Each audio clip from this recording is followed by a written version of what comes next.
Hello student, स्वागत है आपका आईसीटी वर्चुअल क्लासेस में। मैं हूं कविता, आपकी बायो टीचर। उम्मीद करती हूं आप सभी अच्छे होंगे और स्वस्थ होंगे। तो क्लास कंटिन्यू करेंगे अपना चैप्टर जिसमें हम बात कर रहे हैं यहाँ पे सेल स्ट्रक्चर एंड फंक्शन के बारे में। और अभी तक आपने सेल के बारे में काफ़ी सारी चीज़ें डिस्कस कर ली हैं। जैसे कि आप जानते हैं कि हमारा ये जो टॉपिक है वो नया नहीं है। क्लास 9th में एक ओवरव्यू आपने चैप्टर का ले लिया था। सेल चैप्टर आपने तब भी पढ़ा था और आपने ऑलमोस्ट आपके टॉपिक सेम है, बस टॉपिक जो है अभी आप थोड़ा सा इलाबोरेट करके पढ़ रहे हैं। तो क्योंकि चैप्टर आपके लिए फैमिलियर है, नया नहीं है, और इसी के साथ आपने काफ़ी सारे टॉपिक्स पढ़ लिए हैं। जैसे कि आपने पढ़ लिया है सेल क्या होती है, सेल से related discovery, types of cell के बारे में आपने बात की है यहाँ पर, और क्यों हम सेल को स्ट्रक्चरल एंड फंक्शनल यूनिट कहते हैं इसके बारे में हमने डिस्कस किया है।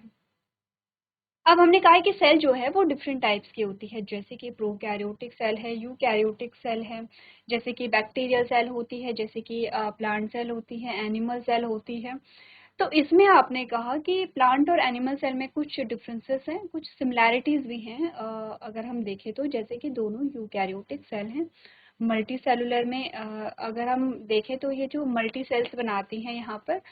और आपने कहा कि क्योंकि यूकैरियोटिक है तो इसका हमने कहा कि एक क्या है यहाँ पर, जो ऑर्गेनेली है वो मेम्ब्रेन बाउंड होंगे, दोनों में न्यूक्लियस पाए जा रहे हैं यहाँ पे। अगर हम प्रोकैरियोट के बारे में बात करें तो आपने बात की थी यहाँ पर बैक्टीरियल सेल के बारे में, और बैक्टीरियल सेल के बारे में हमने जाना क्योंकि इसमें न्यूक्लियस नहीं है, मेम्ब्रेन बाउंड ऑर्गेनेलीज नहीं पाए जा रहे हैं। इसके अलावा काफ़ी सारे प्रोजेक्शंस आपने देखे थे, जैसे फिमरी है, पिलाई है, तो सीलिया है। तो यहाँ पर आपने इस प्रकार के जो आउटर मेम्ब्रेन है उस पर आपने क्या देखे हैं, कुछ स्ट्रक्चर्स देखे हैं। इसके साथ हमने कहा सेल एनवेलप की बात की है, जिसमें ग्लाइकोकैलिक्स, सेल वॉल और सेल मेम्ब्रेन की बात हुई है। सेल वॉल जो पेप्टिडोग्लाइकॉन आपने वहाँ पर देखा था। तो आपने कहा यहाँ पे 3 लेयर्स हम पढ़ रहे हैं। तो आपने प्रोकैरियोटिक सेल को यहाँ पे जाना। अब हम बात कर रहे हैं यूकैरियोटिक सेल के बारे में। अभी एक जनरली एक सेल के बारे में बात कर रहे हैं। जब आप सेल के बारे में बात कर रहे हैं, जो यूकैरियोटिक सेल है जिसमें आपने पहले प्लाज्मा मेम्ब्रेन को पढ़ा है, अब आप बात कर रहे हैं एंडो मेम्ब्रेन सिस्टम के बारे में, और उसमें आप देख रहे हैं सेल ऑर्गेनेली को। ठीक है, सेल ऑर्गेनेलीज कुछ हमने पढ़ ली हैं, कुछ और आज हम यहाँ पर पढ़ने वाले हैं। तो आपको ये चीज़ें समझनी है कि अभी हम इन जनरल देख रहे हैं सेल को, उसके बाद हम बात करेंगे यहाँ पर कि जो सेल्स हैं, जो सेल हैं जैसे कि प्लांट सेल और एनिमल सेल, तो दोनों में डिफरेंस क्या है। अभी तो हम जनरली सेल को पढ़ रहे हैं।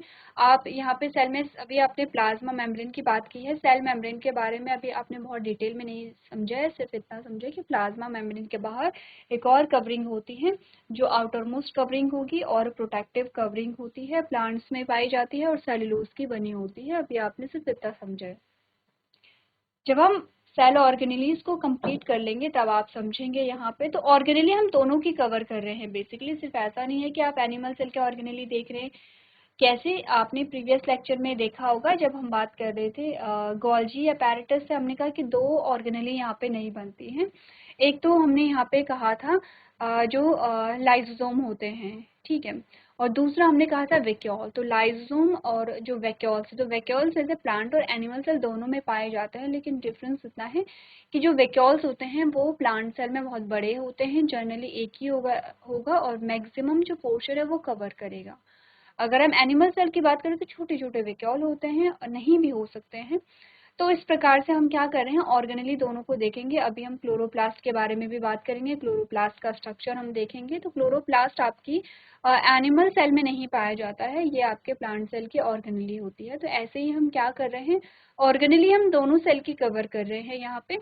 और जब डिफरेंसेस की बात आएगी तो एट लास्ट हमारे पास जो टॉपिक आएगा सेल ऑर्गेनेली के बाद, वो आएगा difference between plant cell and animal cell. तो ये हमारा टॉपिक चल रहा है। तो अभी तक हमने बात की है, क्या हमने पढ़ लिया है, क्या हम पढ़ने वाले हैं।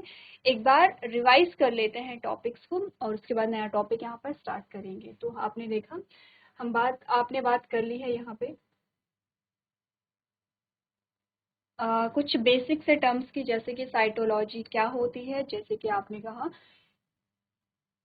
सेल डिस्कवरी, और सेल के इम्पोर्टेंट जो टर्म्स होते हैं सेल से रिलेटेड, उसके बारे में हमने बात की है। सेल के शेप की हमने बात की है, जिसमें डिफरेंट शेप्स यहाँ पर आते हैं। अब ये प्रोकैरियोटिक सेल हमने पढ़ी है, आप रिवाइज करते रहेंगे यहाँ पर जो जो आपके प्रीवियस टॉपिक हैं। तो इनमें हमने सेल एनवेलप की बात की थी जिसमें 3 लेयर्स आती है। इसके अलावा अगर हम प्लांट सेल की बात करें तो उसमें 2 लेयर आती है, एनिमल सेल की बात करें तो एक ही लेयर आती है, दैट इज प्लाज्मा मेम्ब्रेन। ठीक है, आगे बढ़ते हैं। ये आपने प्रोकैरियोटिक सेल को पढ़ा। यहाँ पर आते हैं यहाँ पे यूकैरियोटिक सेल पे, और यूकैरियोटिक सेल में सबसे पहले हमने बात की है प्लाज्मा मेम्ब्रेन के बारे में, जिसमें आपने प्लाज्मा मेम्ब्रेन को पढ़ा और आपने कहा प्लाज्मा मेम्ब्रेन जो होता है वो है यहाँ पे फॉस्फोलिपिड बाइलेयर, यानी कि फॉस्फेट और लिपिड की 2 लेयर से मिलकर के प्लाज्मा मेम्ब्रेन बनती है। यानी कि ये प्लाज्मा मेम्ब्रेन ऐसे इस प्रकार से गोले में आएगी तो आपको पूरी प्लाज्मा मेम्ब्रेन क्या मिलेगी यहाँ पे, सर्कल जो शेप होता है उसमें मिलेगी, जैसे आप एनिमल सेल में बनाते हैं। इसमें आपने कहा कि जो फॉस्फेट ग्रुप है या फॉस्फेट वाला पोर्शन है वो हाइड्रोफिलिक है, और जो यहाँ पर आपने कहा फैटी एसिड है यहाँ पे, यानी कि जो लिपिड वाला पोर्शन है वो हाइड्रोफोबिक होगा या लिपोफिलिक होगा। ये क्या है, सिंपल सी चीजें हैं जो ऑलरेडी आपको पता है। अब आपने कहा कुछ प्रोटीन है जैसे कि इंटीग्रल प्रोटीन है, पेरिफेरल प्रोटीन यहाँ पर आते हैं। इसके अलावा हमने कहा कोलेस्ट्रॉल यहाँ पर आते हैं। जो कार्बोहाइड्रेट है वो भी यहाँ पे रहते हैं। तो कार्बोहाइड्रेट आपने कहा कि यहाँ पे लिपिड पे लगे हुए हैं तो ग्लाइकोलिपिड है, और प्रोटीन पे लगे हैं तो ग्लाइकोप्रोटीन है, यानी कि ये जो लिपिड है यहाँ पर ये लिपिड से अटैच होंगे। ठीक है, अब हमने कहा कि यहाँ पर सारे पार्ट्स के बारे में हमने बात कर ली है। उसके बाद हमने कहा फंक्शंस की अगर हम बात करें तो ये आपने कहा कि फंक्शंस में सबसे पहले हमने देखा था डिफ्यूजन, आपने देखा था। डिफ्यूजन के साथ साथ आपने यहाँ पर ऑस्मोसिस देखी थी, तो ये ऑस्मोसिस है जो आपने क्लास 9th में भी पढ़ी थी। फंक्शंस देखते हैं यहाँ पे, और फंक्शंस में आपने कहा ट्रांसपोर्टेशन आता है जिसमें आपने सिंपल डिफ्यूजन की बात की थी, और ये आपके पास फैसिलिटेटेड डिफ्यूजन आता है जिसमें आपने यहाँ पर चैनल की बात की थी। यहाँ पे ये चैनल आपके पास आते हैं, और ये आपकी कैरियर प्रोटीन है जो शेप यहाँ पर क्या करेंगे, चेंज करेंगे। ठीक है, ये डायग्राम आपको बहुत अच्छे से दिखा रखा है। ये है आपका सिंपल डिफ्यूजन जिसमें गैसेस डिफ्यूज हो रही हैं। ये आपका आता है फैसिलिटेटेड डिफ्यूजन जिसमें चैनल प्रोटीन की बात हम करते हैं। ये भी सेम है, आपका फैसिलिटेटेड डिफ्यूजन है, लेकिन इसमें कैरियर प्रोटीन के हम यहाँ पे क्या करेंगे, बात करेंगे। ठीक है, सिंपल डिफ्यूजन के बाद आपके पास आता है यहाँ पर एक्टिव ट्रांसपोर्ट। और एक्टिव ट्रांसपोर्ट में हमने कहा यहाँ पे पंप होते हैं जैसे सोडियम पोटेशियम पंप। अब यहाँ पर ये जो डायग्राम है ये इससे रिलेटेड नहीं है, ये होंगे आपके सेल ऑर्गेनेली से रिलेटेड, जिसमें बोला गया है ये एक सेल है और सेल के अंदर ये है न्यूक्लियर मेम्ब्रेन। न्यूक्लियर मेम्ब्रेन जो होती है वो डबल मेम्ब्रेन होती है जो पोरस होती है। इट मीन्स कि इसमें बीच बीच में आपको क्या मिलेंगे, पोर्स मिलेंगे, और इसी मेम्ब्रेन से आपने का एक नेटवर्क लाइक स्ट्रक्चर यहाँ पे बनता है जो कि आप यहाँ पर देख सकते हैं। ये नेटवर्क लाइक स्ट्रक्चर 2 पार्ट में डिवाइडेड होता है। एक तो ऐसा पार्ट जो येलो में दिखा रखा है जिसमें छोटे छोटे दाने नुमा संरचनाएं होती हैं जिन्हें हम कहते हैं राइबोसोम, और एक वो पोर्शन जिसमें राइबोसोम नहीं पाया जाता है। तो बेसिकली ये पूरा जो स्ट्रक्चर हमारे पास आता है जो न्यूक्लियर मेम्ब्रेन से निकल करके एक नेटवर्क बना रहा है, इसे हम कहते हैं ईआर यानी कि एंडोप्लाज्मिक रेटिकुलम। आपने कहा एंडोप्लाज्मिक रेटिकुलम का वो भाग जिसमें राइबोसोम्स लगे होते हैं उसे हम क्या कहते हैं, RER कहेंगे, रफ एंडोप्लाज्मिक रेटिकुलम। और एंडोप्लाज्मिक रेटिकुलम का वो पार्ट जिसमें राइबोसोम नहीं लगे होते उसे SER या सॉफ्ट एंडोप्लाज्मिक रेटिकुलम कहेंगे। अब रफ और सॉफ्ट क्यों कह रहे हैं, क्योंकि राइबोसोम की वजह से इनकी जो अपीयरेंस है उसमें चेंजेस आते हैं। कैसे अपीयरेंस में चेंजेस आए हैं, ये आपका रिवीजन चल रहा है इसलिए थोड़ा सा जल्दी चलेंगे। अपीयरेंस में कैसे चेंजेस, आपने कहा जो राइबोसोम्स हैं वो यहाँ पर दानीनुमा संरचनाएं हैं तो सतह को कैसे बना रहे हैं, खुरदुरी बना रहे हैं। ठीक है, यहाँ पे किसी भी प्रकार से राइबोसोम्स नहीं है तो आपने कहा कैसी है सतह, स्मूथ है, तो इसीलिए इसे SER और RER में हमने डिवाइड किया है। ठीक है, इसके अलावा फ्री राइबोसोम्स भी होते हैं, तो आपने कहा फ्री राइबोसोम्स और जो यहाँ पे राइबोसोम्स हैं दोनों प्रोटीन सिंथेसिस करेंगे। फंक्शन क्या है, प्रोटीन सिंथेसिस है, लेकिन यहाँ पर ये जो प्रोटीन है, ये जो प्रोटीन बनाएंगे ये क्या करेंगे, सेल में ही यूज हो जाएगी। ये जो प्रोटीन बना रहे हैं क्योंकि पैकेजिंग हो रही है और ट्रांसपोर्टेशन हो रहा है तो ये सेल से बाहर भी जाएगी और वहां पे अपना काम करेगी। ठीक है, तो अभी तक हमने ये बात समझी है कि ER जो है वो 2 टाइप का होता है, SER और RER। इतनी बातें क्लियर है। चलिए अब आते हैं यहाँ पर फंक्शंस के बारे में। अगर हम अब आते हैं फंक्शन के बारे में, सबसे पहले RER के बारे में बात करेंगे। RER में क्योंकि राइबोसोम है तो वो प्रोटीन को बनाएगा। RER क्या करता है, प्रोटीन की पैकेजिंग करता है थोड़ा बहुत, और थोड़ा बहुत मॉडिफिकेशंस भी करेगा। मेनली जो मॉडिफिकेशंस होती हैं यहाँ पे वो होती हैं गोल्जी में, लेकिन थोड़ा सा जो एंडोप्लाज्म ऑफ एंडोप्लाज्म रेटिकुलम है वो भी क्या करेगा, पैकेजिंग और यहाँ पे क्या करता है, मॉडिफिकेशंस को करता है। अब आते हैं टाइप्स। तो हमारे पास आरआर और एससीआर आए हैं। फंक्शंस के बारे में बात करें, प्रोटीन सिंथेसिस एंड मॉडिफिकेशन कहाँ पर होगी, आरआर में होगी, ठीक है। इसके अलावा लिपिड सिंथेसिस होगी आपके एससीआर में। एससीआर में राइबोसोम नहीं है तो ये लिपिड का फॉर्मेशन करेगा, डिटॉक्सिफिकेशन करता है बॉडी को, और कैल्शियम स्टोर करता है। तो कैल्शियम स्टोर करेगा तो क्या फंक्शन होंगे यहाँ पे एससीआर के, हमने यहाँ पर देखे थे एससीआर के फंक्शन। एससीआर लिपिड सिंथेसिस करेगा, ठीक है, जो क्या करता है, स्टेरॉइड्स, कुछ स्टेरॉइड्स को क्या करेगा यहाँ पे रिलीज करेगा, ठीक है। जैसे हमने कहा एस्ट्रोजन, प्रोजेस्टेरोन और टेस्टोस्टेरोन यहाँ पर हमारे पास आते हैं, ठीक है। दूसरा हमने कहा डिटॉक्सिफिकेशन करता है, यानी कि सेल में जो भी यहाँ पे क्या है, अनवांटेड मटेरियल है उन्हें डिटॉक्सिफाई करता है। तीसरा हमने कहा यहाँ पे क्या करेगा, कैल्शियम को डिपॉजिट करता है। अब होगा क्या यहाँ पे, जैसे हमने कहा जहाँ पे भी मूवमेंट की जरूरत है, मूवमेंट कैसे होती है, आपने कहा मसल्स जो होती हैं वो आपके स्केलेटन से अटैच होती हैं, जो आपके मसल्स होती हैं, मांसपेशियां होती हैं। यहाँ पर क्या आता है कि मूवेबल जो होती हैं वो आपकी बोन सिर्फ कहाँ से होंगी, जहाँ पे जॉइंट्स होंगे। आपके मसल्स में रिदमिक कॉन्ट्रैक्शन और रिलैक्सेशन होगा जब भी मूवमेंट होगी। रिदमिक तो नहीं कहेंगे, लेकिन जब भी मूवमेंट होगी तो कॉन्ट्रैक्शन होगा और रिलैक्सेशन होगा, उसकी वजह से यहाँ पे क्या होती है, मूवमेंट पाई जाती है। ये चैप्टर जब आप बोन चैप्टर पढ़ते हैं तो तब आप वहाँ पर ज़्यादा अच्छे से समझते हैं। अब हमने कहा कि कोई मसल है, मसल्स का जो एससीआर है वो ज़्यादा क्या होगा, एक्टिव होगा। हमने कहा जहाँ पे ज़्यादा प्रोटीन सिंथेसिस होती है, जहाँ पे ज़्यादा प्रोटीन सिंथेसिस की रिक्वायरमेंट होती है वहाँ पर आरआर ज़्यादा एक्टिव होगा। जहाँ पर आपने कहा कि लिपिड सिंथेसिस हो रही है या जहाँ जो आपके मसल सेल्स होते हैं उसका एससीआर ज़्यादा क्या होता है, एक्टिव होता है। एक्टिव तो सभी सेल्स के होंगे लेकिन मसल सेल्स जो है वहाँ पर ज़्यादा होगा, क्योंकि आपने कहा कि जो ये न्यूरोट्रांसमीटर आपके आते हैं वो सिग्नल भेजते हैं आपके एससीआर को। एससीआर से कैल्शियम रिलीज होता है और इस कैल्शियम की वजह से यहाँ पे कॉन्ट्रैक्शन होती है और कॉन्ट्रैक्शन की वजह से ही मूवमेंट होता है। तो ये आपके एससीआर के कुछ फंक्शंस आते हैं, ठीक है। तो यही सेम चीजें आपको कहाँ बता रखी हैं, यहाँ पे बता रखी है। बाकी है ट्रांसपोर्ट, आपने कहा the endoplasmic reticulum serve as a transport system for protein, lipid and other molecule within the cell, as a transporter यहाँ पर काम करते हैं। नेक्स्ट आता है गोल्जी, और गोल्जी के बारे में हमने क्या क्या चीजें समझी है। हमने कहा ये है न्यूक्लियर मेम्ब्रेन, यहाँ से एक नेटवर्क बन रहा है जो है ईआर है, दोनों टाइप का। ईआर की बात अगर हम कर रहे हैं इट मीन कि हम एसईआर और आरईआर दोनों की बात कर रहे हैं। यह है गोल्जी apparatus। अब यहाँ पर आपने कहा छोटी छोटी वेसिकल्स निकलती हैं, ठीक है। ये जो वेसिकल्स निकलती हैं ये वेसिकल्स अब गोल्जी पे अटैच हो जाती हैं। यहाँ पे प्रोटीन और लिपिड किसे दे दिया जाता है, गोल्जी को दे दिया जाता है। गोल्जी क्या करेगा, सॉर्टिंग करेगा, पैकेजिंग कर मॉडिफिकेशन करेगा और पैकेजिंग करेगा, यानी कि मॉडिफाई करता है, ठीक है। जैसे कि ग्लाइकोप्रोटीन बनाएगा, ग्लाइकोलिपिड बनाएगा। जैसे लिपिड में कार्बोहाइड्रेट को ऐड कर दिया है, जैसे प्रोटीन में कार्बोहाइड्रेट को ऐड कर दिया है। तो आपने कहा कि यहाँ पर क्या बनता है, मॉडिफिकेशंस होती हैं। जैसे कि आपने कहा कि जो प्लाज्मा मेम्ब्रेन है आपके फॉस्फोलिपिड की बनती है, तो उसी प्रकार से हमने कहा कि यहाँ पे क्या है, मॉडिफिकेशंस होते हैं। अब यहाँ पर क्या होता है, इसकी दो फेज होते हैं, ये सिस फेज है, ये ट्रांस फेज है, और ये बीच में सिस्टर्ने होते हैं, ठीक है। ये वेसिकल्स है। अब ये वेसिकल्स जब यहाँ पे जाती है, प्रोटीन और लिपिड की वेसिकल्स कहाँ होंगी, गोल्जी में आएंगी। यहाँ से आपने कहा सॉर्टिंग, मॉडिफिकेशन और पैकेजिंग के थ्रू ये वेसिकल्स बाहर निकल जाती हैं।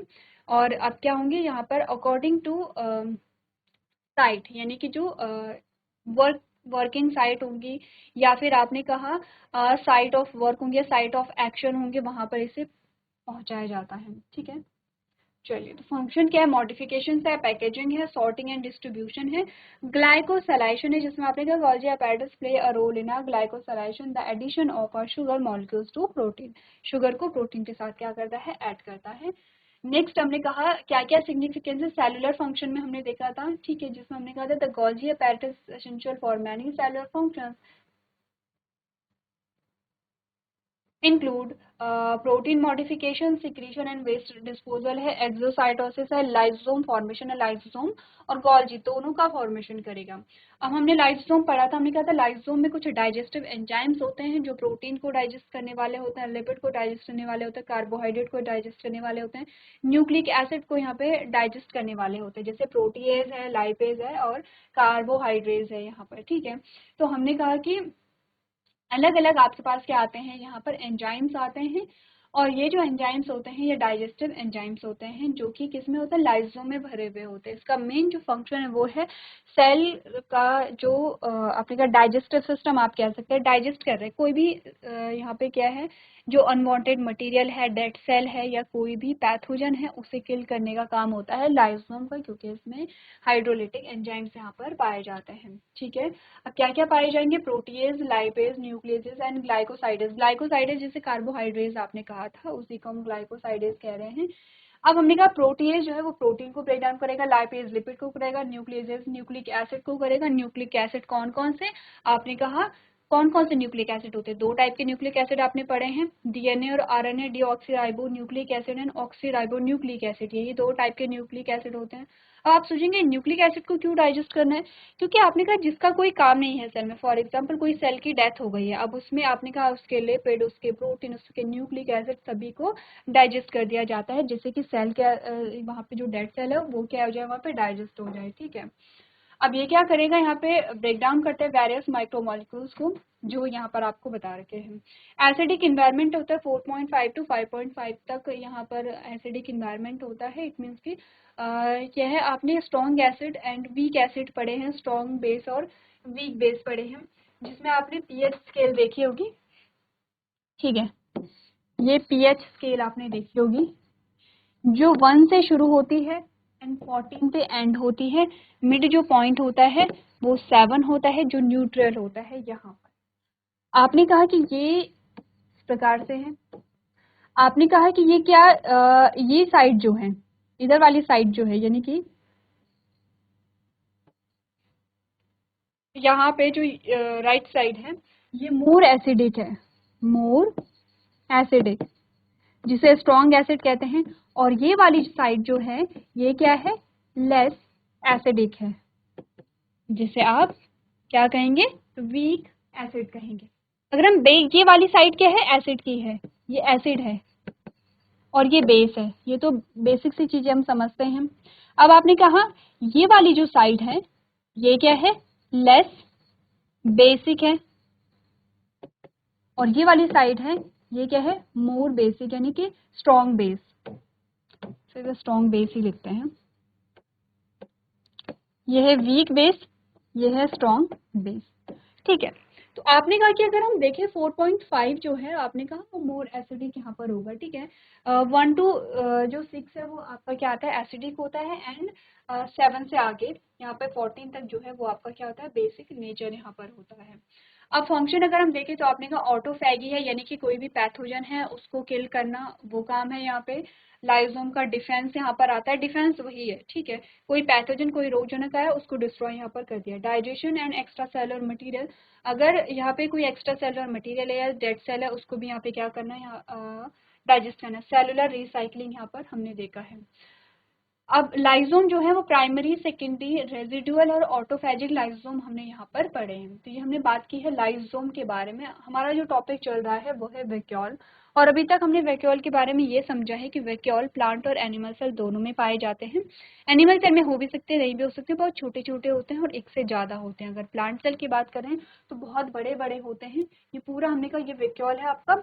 और मैक्सिमम पार्ट जो है सेल का वो कौन यहाँ पे ऑक्यूपाई करता है, वैक्यूल ऑक्यूपाई कर लेते। तो एक बार वैक्यूल के बारे में हम पढ़ लेते हैं, डेफिनेशन जो हमने पढ़ी। आपने कहा vacuoles are embedded organelles in cell that serve as a storage compartments for a various substances. They are prominent in plant cells, occupying a large portion of the cell volume and providing support and turgor pressure. Animal cells may have smaller, less numerous vacuoles for none at all. ठीक है, तो ये vacuole के बारे में हम बात कर चुके हैं।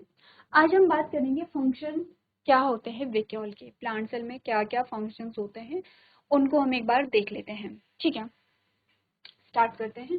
सबसे पहले एक टर्म आपके पास आता है, दैट इज टोनोप्लास्ट। क्या होती है टोनोप्लास्ट, ध्यान रखेंगे आप, इस चीज को नोट भी करना है। और जो टर्म्स आपके आते हैं वो आपको यहाँ पे ध्यान में रखना है। आपने कहा vacuoles are filled fluid filled sacs enclosed by a membrane called tonoplast। तो हमने बोला ये आपकी है प्लाज्मा मेम्ब्रेन, आपके यानी कि प्लांट सेल की ये है आपने कहा ये क्या है, सेल वॉल है, सेल वॉल ये है, प्लाज्मा मेम्ब्रेन ये है, और ये पूरा जो पार्ट है आपका मैक्सिमम पार्ट को जो कवर कर रहा है दैट इज वैक्यूल।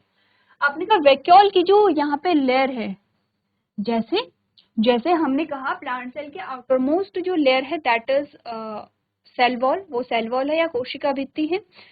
और अगर हम एनिमल सेल की बात करें उसकी आउटर मोस्ट कवरिंग जो है वो है प्लाज्मा मेम्ब्रेन या कोशिका झिल्ली। ठीक है, वैसे ही जो यहाँ पे आपका वैक्यूल आता है उसकी जो आउटर कवरिंग है उसे हम क्या कहेंगे, टोनोप्लास्ट कहेंगे। आपके पास एमसीक्यूज में पूछे जाते कभी कभी, जो आपके यहाँ पे कॉम्पिटिटिव एग्जाम होते हैं उसमें सिंपल सा क्वेश्चन आ जाता है कि टोनोप्लास्ट क्या है। आपके पास ऑप्शन आएंगे टोनोप्लास्ट क्या है, यहाँ पर प्लांट की जो है वो आउटर मोस्ट कवरिंग है, या फिर एनिमल्स की आउटर मोस्ट कवरिंग है, या बैक्टीरिया की आउटर मोस्ट कवरिंग है, या फिर वैक्यूल की आउटर मोस्ट कवरिंग है, या वैक्यूल की कवरिंग है। तो आपको ध्यान रखना है टोनोप्लास्ट का मतलब वैक्यूल से है यहाँ पे। ठीक है, फंक्शन देखे तो स्टोरेज करता है, बहुत सारी चीजों को स्टोर करेगा, इसीलिए टर्जिडिटी भी प्रोवाइड करता है। आपने कहा वैक्यूल स्टोर वाटर, पानी को स्टोर करेगा, न्यूट्रिएंट्स यानी कि जो पोषक तत्व होते हैं जैसे अमाइनो एसिड हो गए हैं, शुगर हो गया है, एंड प्रोटीन्स हो गए हैं।